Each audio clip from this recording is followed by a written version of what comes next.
नमस्कार, राम राम. मी तुमचा अक्षय तुम्हा सगळ्यांचं अनकही बातमीत अक्षयमध्ये शानदार जानदार दिलखुलास स्वागत करतो. अनकही बातमीत अक्षयचे सगळे एपिसोड्स तुम्ही अगदी मन लावून पाहिले. प्रत्येक एपिसोडला तुम्ही सगळ्यांनी अक्षरशः खूप चांगली दाद दिली. त्यामुळे सगळ्यात पहिल्यांदा मी तुम्हा सगळ्यांचे खूप मनापासून आभार मानतो. आपण अनकही बातमीत अक्षयमध्ये बऱ्याच लिजंड्सना आपण खूप जवळून पाहिलं, ज्यामध्ये आपले मराठी चित्रपट सृष्टीतले अगदी मातब्बर दिग्गज ही का असेना, ज्यामध्ये भालजी पेंढारकरांना आपण जवळून पाहिलं, व्ही शांतारामांना आपण जवळून पाहिलं, राजा परांजपेंना आपण जवळून पाहिलं.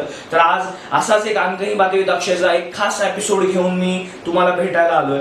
तसं आता आपल्याकडे एक वारीची परंपरा आहे. प्रत्येक वर्षी वारकरी नेहमी पंढरपूरला त्या विठ्ठलाला त्या पांडुरंगाला भेटायला जात असतो. तशीच आपल्याकडे एक नाटकाची परंपरा आहे. नाटकाची संस्कृती आपल्या महाराष्ट्रामध्ये आहे. नाटक एक आपण सण म्हणून नेहमीच साजरा करत असतो. तुम्ही जर ऑब्झर्व केलं असेल तर नाटकाला जाताना नेहमी एक बाई चांगल्या साड्या नेसते, पुरुष चांगले कपडे घालतात. तर इतकी नाटकाची श्रीमंती आपल्या महाराष्ट्रामध्ये आहे. तर आज अशाच एका नाट्यकर्मी रंगकर्मी माणसाबद्दल आपण बोलणार आहोत, त्यांच्याबद्दल जाणून घेणार आहोत. तर आज अनकही बातमीत अक्षयमध्ये आपण जाणून घेणार आहोत रंगभूमीवरचा सम्राट, साक्षात नारायण श्रीपाद राजहंस अर्थात बालगंधर्व यांच्याबद्दल. बालगंधर्व मराठी नाट्यसृष्टीमधले सम्राट असं प्रत्येक मराठी माणूस, मराठी रसिक आणि विशेषतः मराठी नाट्य रसिक बालगंधर्वांना नेहमीच म्हणत आला.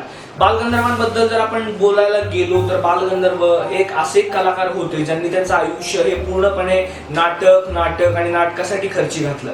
आयुष्यामध्ये बऱ्याच गोष्टींचा सामना त्यांना करावा लागला, पण नाटकाची सोबत त्यांनी अक्षरशः शेवटपर्यंत सोडली नाही. बालगंधर्व एक असे कलाकार होते जे आपल्या रसिकांना, प्रेक्षकांना अन्नदाते मायबाप म्हणत असत. आपल्या पिढीतला एकही कलाकार आपल्या प्रेक्षकांना, रसिकांना अन्नदाते मायबाप म्हणताना आपल्याला कधी दिसणार नाही, कारण बालगंधर्वांची त्यांच्या रसिकांवर, प्रेक्षकांवर इतकी मोठी श्रद्धा होती.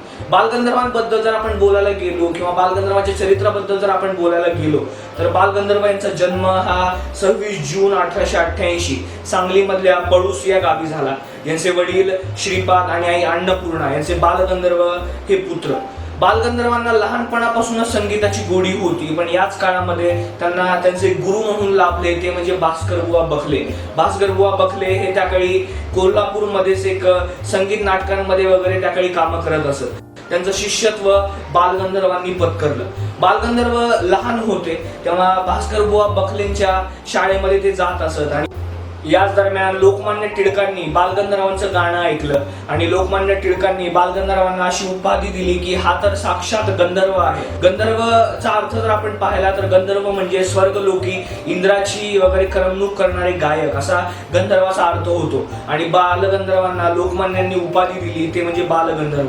त्यानंतर नारायण श्रीपाद राजहंसाचा बालगंधर्व झाला. मराठी नाट्यसृष्टीमध्ये किंवा त्यांच्या अक्षरशः चाहत्यांमध्ये सगळे त्यांना बालगंधर्व म्हणून त्यानंतर ओळखू लागले. 1901 साली मराठी नाट्यसृष्टीमध्ये असा एक तारा होता जो 1901 साली वारला, तो म्हणजे भाऊराव खोलटकर. भाऊराव खोलटकर हे त्याकाळी मराठी नाटकांमध्ये, मराठी संगीत नाटकांमध्ये कामं करत असत. तेव्हा बालगंधर्व हे खूप लहान होते. पण 1901 साली भाऊराव खोलटकर जेव्हा वारले तेव्हा अक्षरशः मराठी नाट्यसृष्टी ही डबघाईला आली. त्यानंतर मराठी नाट्यसृष्टीला वेगळ्या उंचीवर, वेगळ्या वळणावर नेण्यासाठी बालगंधर्वांनी खूप मोठे कष्ट घेतले. बालगंधर्वांबद्दल जर आपण बोलायला गेलो की बालगंधर्वांची वेगळी नाटकं आपल्याला आठवतात, पण एवढा प्रवास हा बालगंधर्वांचा खरंच सोपा नव्हता. कारण बालगंधर्व हे एका कानाने ठार बहिरे होते. एकदा शाहू महाराजांच्या हे लक्षात आलं. एकदा बालगंधर्व भजन म्हणत असताना शाहू महाराजांनी ते ऐकलं. शाहू महाराजांनी त्यांची पाठ तोफाडली आणि त्यांचं कौतुक करायला शाहू महाराज गेले. तेव्हा शाहू महाराजांच्या लक्षात आलं की हा मुलगा तर अक्षरशः एका कानाने बहिरा आहे. तेव्हा बालगंधर्वांना शाहू महाराजांनी मिरजला हलवलं आणि त्यांच्यावर त्यांनी त्याकडे इलाज देखील केले. त्यानंतर शाहू महाराजांनीच बालगंधर्वांना अण्णासाहेब किर्लोस्करांच्या नाटक कंपनीमध्ये घातलं. तिथे बालगंधर्वांची खऱ्या अर्थाने नाटकाची दोस्ती झाली आणि नाटकांमध्ये ते कामं करायला त्यांनी सुरुवात केली. किर्लोस्कर नाटक कंपनीमध्येच त्यांची गणेश गोविंद म्हणजेच अर्थात गणपतराव बोडस, गोविंदराव टेंबे यांची ओळख झाली आणि त्यानंतर यांनी गंधर्व नाटक कंपनी तेव्हा उभी केली. गंधर्व नाटक कंपनीमध्ये बालगंधर्वांनी बरेच नाटकं केले. गंधर्व नाटक कंपनीचे काही काळानंतर बालगंधर्व हे असे एकमेव कलाकार होते जे गंधर्व नाटक कंपनीचे मालक झाले होते. बालगंधर्वांनी त्यानंतर प्रभात फिल्म कंपनीमध्ये व्ही शांताराम यांच्याकडे काही सिनेमांसाठी कॉन्ट्रॅक्ट देखील केलं होतं, पण बालगंधर्वांनी व्ही शांताराम यांच्या सांगण्यावरून फक्त धर्मात्मा हा सिनेमा केला. त्यानंतर ते चित्रपटसृष्टीकडे वळले नाहीत, कारण नाटकाची ओढ त्यांना नेहमीच नाटक कंपनीमध्ये त्याकडे बोलवत होती. धर्मात्मा हा सिनेमा त्याकडे खूप गाजला, ज्यामध्ये व्ही शांताराम यांनी बालगंधर्व यांना घेऊन संत एकनाथांची जातीविरोधी आणि अस्पृश्यता विरोधी मोहीम धर्मात्मा या सिनेमामध्ये दाखवली होती. आणि धर्मात्मा या सिनेमामध्ये संत एकनाथांची भूमिका खुद्द बालगंधर्वांनी केली होती. प्रत्येक मनुष्य जन्मानं शूद्रच असतो, पण तो संस्कारानं ब्राह्मण होतो हे शास्त्र वाक्य विसरला. बालगंधर्व त्यानंतर सिनेमाकडे त्यांनी वळूनही पाहिलं नाही. ते वापस पुन्हा आपल्या नाटक कंपनीमध्ये आले आणि याच दरम्यान 1937 साली बालगंधर्वांच्या नाटक कंपनीमध्ये गोहर जान अर्थात गोहर कर्नाटकी आल्या. त्या बालगंधर्वांसोबत अनेक नाटकांमध्ये त्या संलग्न झाल्या. बालगंधर्वांनी गोहर जान यांच्यासोबत अनेक नाटकांमध्ये कामं केली. बालगंधर्वांच्या त्यानंतर खूप एक विशेषतः खूप स्त्री भूमिका गाजल्या,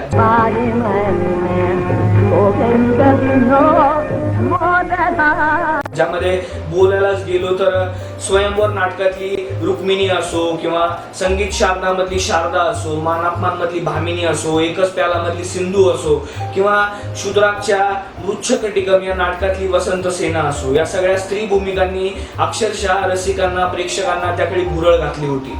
बालगंधर्व हे असे एकमेव कलाकार होते जे स्त्रीची विशेषतः भेदक नजर, चालणं, बोलणं, नाजूकपणा या सगळ्या गोष्टी ते स्वतः नाटकांमध्ये करून दाखवत असत. बालगंधर्वांनी त्यानंतर विविध लेखकांसोबत कामं केली, ज्यामध्ये खूप मोठी दिग्गज मंडळी होती, ज्यामध्ये गोविंद बल्लाळ देवळ, त्यानंतर कृष्णाजी प्रभाकर खाडीलकर, राम गणेश गडकरी, वसंत देसाई, अण्णासाहेब किर्लोस्कर या मोठमोठ्या मातब्बर लेखकांसोबत बालगंधर्वांनी संगीत नाटकांमध्ये कामं केली. त्यानंतर बालगंधर्वांनी गोविंदराव टेंबे, भास्करबुवा बखले या संगीत दिग्दर्शकांसोबतही बालगंधर्वांनी कामं केली. बालगंधर्वांनी खऱ्या अर्थाने त्याकाळी संगीत नाटकामधलं आयुष्य बालगंधर्व जगले. बालगंधर्व ज्या काळी नाटकांमध्ये स्त्री भूमिका करत असत, तो असा काळ होता की ज्यामध्ये स्त्रियांनी नाटकांमध्ये काम करणं अक्षरशः बंधनकारक होतं. तेव्हा बालगंधर्वांनी त्याकाळी स्त्रियांच्या भूमिका केल्या आणि प्रत्येक प्रेक्षकाला बालगंधर्वांच्या भूमिका त्यावेळी खूप आवडल्या गेल्या. बालगंधर्वांबद्दल जर आपण बोलायला गेलो तर बालगंधर्वांनी त्यानंतर बऱ्याच नाटकांमध्ये बालगंधर्व दिसले आपल्याला, पण याच दरम्यान बालगंधर्वांच्या पहिल्या पत्नी लक्ष्मीबाई यांचं निधन झालं. त्यानंतर बालगंधर्व यांनी गोहर जान अर्थात गोहर कर्नाटकी यांच्यासोबत लग्न केलं. बालगंधर्वांचा प्रवास हा नाटकाचा असा सुरूच होता. बालगंधर्व हे असे एकमेव कलाकार होते जे नेहमीच आपल्या प्रेक्षकांची आणि रसिकांची नेहमीच काळजी घेत असत. बालगंधर्व जे रेशमी वस्त्र नेहमी परिधान करत असत, ते रेशमी वस्त्र अक्षरशः बालगंधर्व फ्रान्सवरून आयात करत असत. आणि त्या काळी जेव्हा सोनं 10 रुपये तोळं होतं, तेव्हा बालगंधर्वांच्या फ्रान्सवरून आयात होणाऱ्या त्यांच्या कपड्याची ते किंमत म्हणजे अक्षरशः 2000 रुपये मीटर होती. त्यानंतर बालगंधर्व जे काही अत्तर वापरत असत त्याची किंमतही त्या काळी खूप मोठी होती. बालगंधर्व ज्या काळी सोनं 10 रुपये तोळं होतं, तेव्हा बालगंधर्वांच्या नाटकाचा खर्च अक्षरशः 80,000 रुपये होता. त्यामुळे आपल्याला विचार करता येईल की बालगंधर्वांनी नाटकासाठी काय काय केलं आणि काय नाही केलं. बालगंधर्वांनी अक्षरशः त्या काळी रंगभूमी श्रीमंत केली होती.